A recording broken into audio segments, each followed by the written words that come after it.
Vou apresentar agora a mamãe com 96 anos, ouvindo o hino.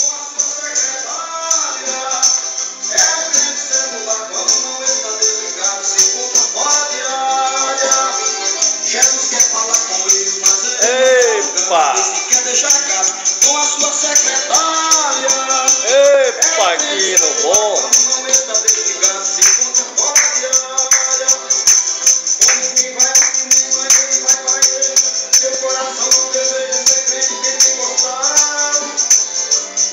É um forró danado.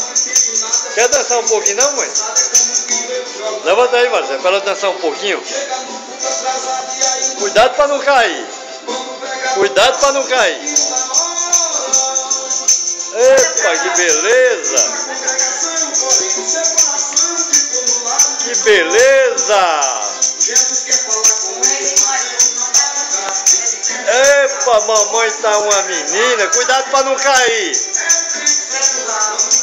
Segura ela aí, Marcelo. Não, vem assim lá.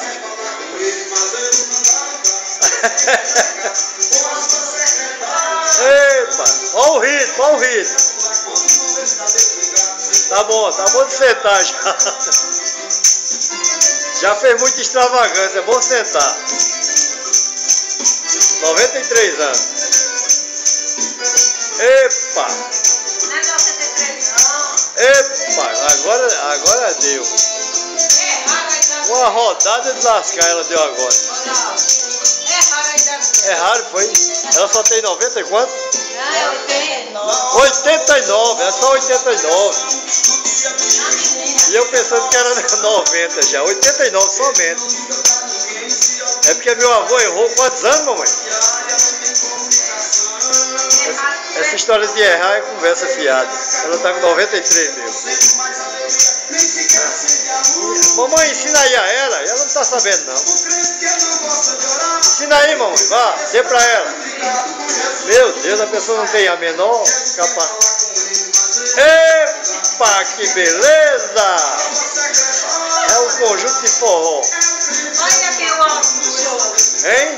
O álbum. É. Eita, que beleza! Aí, ó. Tá vendo? Tá vendo que a velha tem um ritmo danado?